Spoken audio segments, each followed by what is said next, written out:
복잡하고 어려운 행정 이야기를 쉽고 재밌게 전달해드리는 세상 행정한 이야기의 성혜입니다. 오늘 영상은 토지 보상에 편입된 토지 중에 사연 없는 토지는 없다 라는 내용으로 영상을 준비했습니다. 제가 토지 보상 때문에 공익사업구역을 돌아다니다 보면 복합민원이 발생하는 구역이 있어요. 복합민원이 발생하는 이유는 여러 가지가 있습니다. 다양하게 있기 때문에 말씀드리기는 어렵고, 다만 이 복합민원이 발생했을 때에는 제도적으로 마련된 절차를 통해서 해결하는 걸 기본으로 하고, 추가적으로 내가 원하는 게 있다면 어떤 관계의 운이나 내가 어떤 선점하고 있는 것들을 이용해서 원하는 것을 요구해서 받아내는 경우도 있습니다. 그건 이제 고수들이 하는 거죠. 이번 영상에서는 토지 분할로 인해서 발생하는 복합민원을 사례를 소개시켜 드리려고 해요. 그리고 이 사례를 어떻게 처음부터 대응을 했으면 좋은 방향으로 끌고 갈 수 있었을까라는 부분에 대해서도 제가 혼자 고민을 한번 해봤습니다. 그 내용도 설명을 드리고, 그리고 이렇게 복합민원이 발생한 스토리도 한번 설명을 드릴게요. 자, 따라오시죠. 소유자 한 분이 오래전부터 토지를 소유하고 계셨어요. 이 토지는 특별히 어떤 수익을 발생하는 토지는 아니었어요. 투자는 아니었거든요. 그래서 뭐 그냥 방치하는 수준으로 내버려 놓고 뭐 이걸 굳이 여기서 뭘 해야겠다는 생각을 안 하셨어요. 그런데 동네에서 이런 소문이 도는 거예요. 이 근처에 아파트가 생긴다라는 소문이 돌았어요. 그래서 토지를 매매하는 사람들이 다른 이렇게 집을 가가호 방문을 해서 계약을 한다고 하더라고요. 아니나 다를까 어느 날 건설회사 직원이 찾아왔습니다. 건설회사 직원이 와서, 안녕하세요. 저희는 어느 건설회사인데 이 주변에 아파트를 지을 예정입니다. 그래서 여기 토지를 지금 매수하고 있는데요. 선생님 토지도 저희한테 파시면 어떠세요? 근데 저희가 이 토지를 다 살 순 없고 지금 일부 요만큼만 필요합니다. 그래서 이만큼 파신다고 하시면 저희가 시세보다 좀 더 드리고 지적 분할하는 토지 측량 비용도 저희가 부담을 하겠습니다 라고 얘기를 하니, 이 소유자분께서 네 좋아요 라고 해서 계약을 하셨습니다. 자, 이 건설회사가 어느 정도 매입을 해서 부지 확보가 됐어요. 그러면 이제 토목 기초공사를 하면서 건축을 하겠죠. 그리고 이제 다음 스테이지가 뭐냐면 이제 준공검사에 대한 부분을 신경을 써야겠죠. 그러면 보통은 이런 아파트 부지가 건설이 되면 아파트를 진입하는 도로뿐만 아니라 이 아파트 주변으로 해서 도로가 불편하거나 좁거나 아니면은 상태가 안 좋거나 하면은 교통 혼잡이 발생하지 않도록 개설 공사를 쭉 합니다. 그래서 이런 것들이 돼야지 이제 준공허가가 나옵니다. 그래서 그 도로 공사를 하기 위한 부지를 이제 매입을 해야 됩니다. 그런데 이 도로의 위치나 방향을 건설사 마음대로 잡는 건 아니에요. 이미 도시계획 심의를 통해서 지도로 보면 이게 도시선이 그려져 있어요. 그러면 이 건설회사는 이 도시계획선이 그려져 있는 내의 토지를 취득을 해야 돼요. 그렇다면 어떻게 할까요? 이 건설사가 도로에 편입되어 있는 토지를 취득하기 위해서 아파트 본 부지처럼 개인이 찾아가서 저랑 거래하십시오, 협상하시죠 이렇게 하는 게 아니고, 이 도로에 편입된 도로는 보상 절차를 걸치면 나중에 수용도 할 수 있어요. 그래서 민간 사업자도 수용을 할 수 있다는 얘기가 여기서 나오는 거예요. 왜냐하면 이 도로는 계획심의를 통해서 사업인정고시를 받아서 나중에 수용까지 할 수 있는 공익사업이기 때문에 그렇습니다. 자, 그래서 건설사는 이 도로에 편입되는 토지를 취득하기 위해서 쭉 보는데 앞전에 그 개인 거래했던 그분 토지의 일부가 또 여기에 편입돼요. 다른 토지 아니고 그게 한 필지였는데 그게 일부 토지가 구분이 돼서 개인 거래를 했고, 그 나머지 토지가 이번에는 도로사업에 편입이 또 일부가 되는 경우죠. 그래서 소유자를 찾아갑니다. 자, 이렇게 토지 소유자를 만납니다. 그래서 건설사 직원이 말하겠죠. 예, 안녕하세요. 그동안 잘 계셨죠? 저희가 아파트를 짓다 보니까 주변 도로 개설 공사도 같이 진행을 해야 되는데 선생님 토지 일부가 또 들어가네요. 그래서 한번 찾아뵙습니다. 땅 이만큼만 더 파세요. 이제 소유자는 이제 이 얘기를 듣고 이렇게 반응하겠죠. 그래요? 그러면 이전 거래했던 가격으로 동일하게 그 단가로 거래하시는 거죠? 그리고 여기 남은 땅 이거 뭐 얼마 안 남으니까 이 땅도 그 동일 단가로 해서 다 가져가세요 라고 해요.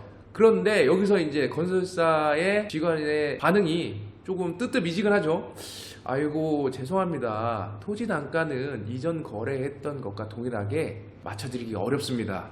이 도로는 공익사업이기 때문에 감정평가 기관 3곳이 평가를 하고 산술적 편견으로 토지 단가가 산정이 됩니다.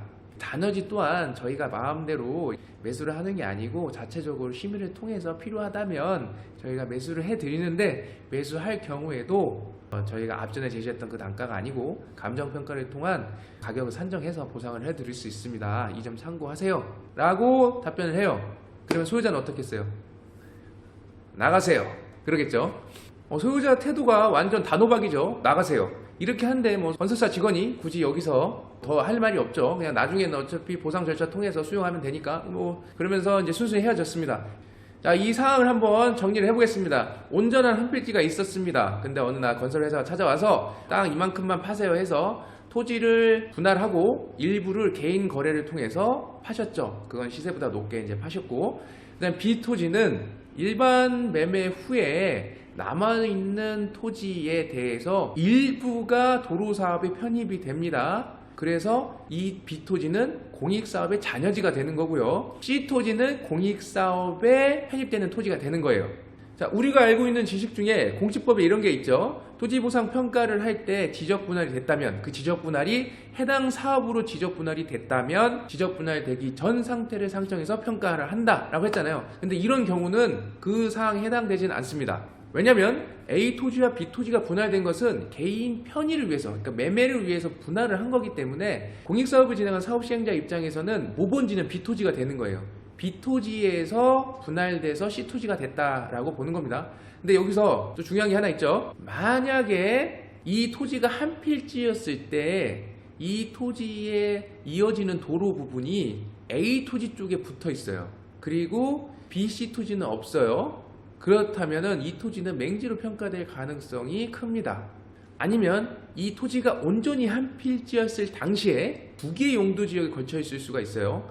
한쪽은 자연녹지, 한쪽은 주거지역. 그런데 건설회사 입장에서는 주거지역이 필요하죠. 그래서 그 분할한 위치가 용도지역에 맞춰서 분할된 거일 수도 있어요. 그래서 주거지역을 사가고 자연녹지를 남겨놨다면 이 자연녹지대로 평가를 하겠죠. 그러면 단가 차이는 엄청 날 거예요. 왜? A 토지는 주거지역이고 시세보다 더 줬어요. 그런데 B 토지는 자연녹지인데 감정평가 규칙대로 평가를 해요. 그러면 이 시세 차이는 많이 날 거예요. 괴리감이 클 겁니다. 또 온전히 한 필지였을 때 규모하고 분할돼서 남아있는 토지의 규모하고가 차이가 있잖아요. 이것도 이제 감정평가할 때 불리하게 작용을 하겠죠. 그러다면 보상 단가도 또 불리하게 적용이 될 겁니다. 그리고 잔여지에 대해서는 이게 편입 비율과 잔여 비율을 잘 봐야 돼요. 근데 이런 경우는 잔여 비율이 엄청 월등히 높을 거예요. 그런 경우는 수용 절차를 통해서 수용 청구를 하잖아요. 안 될 확률이 큽니다. 그렇기 때문에 이거는 협의 단계에서 사업 시행자하고 어느 정도 좀 협상을 해야 돼요. 내가 이제 앞전 토지도 팔았으니까 우리 관계가 있지 않느냐, 이것도 조금 저렴하더라도 좀 같이 다 이렇게 사갔으면 좋겠다, 이렇게 어느 정도 조율을 통해서 정리를 하셔야지. 이게 수용 청구로 가면 어차피 수용이 된다 하더라도 잔여지 수용 가격이 앞전에 개인 거래했던 가격이 안 나오기 때문에 이거는 이제 그렇게 처리하는 거는 아무래도 손해를 보겠죠. 최대한 사업 시행자나 이 건설사를 통해서 조율을 해서 처리를 하는 게 가장 좋고요. 이것도 안 된다 하면은 이제 건설 다 되고 아파트 입주하고 주변이 상권이 좀 발달하면 그때 여기 도로 점령하고 개발하게 해서 상가 지어서 대파는 방식으로 처리를 하는 것도 방법입니다. 저는 이제 이런 부분에 대해서 이렇게 생각하고요. 이게 제가 어느 정도 이런 거를 좀 처리해보고 관련 법령을 알기 때문에 이렇게 처음에 당겼을 때 큰 방향과 틀을 잡고 움직일 수 있는 거지, 일반적인 사람들은 좀 생각하기 어려운 부분이겠죠. 그래서 이런 상황에 놓이거나 좀 어렵다 생각하시면 아래에 있는 연락처 연락 주시면 저희가 상담을 해드리겠습니다. 자, 제가 준비한 내용 여기까지고요. 다음엔 가치를 업, 행복을 업 시킬 수 있는 좀 더 유익한 정보를 찾아서 다시 찾아뵙겠습니다. 시청해주셔서 감사합니다.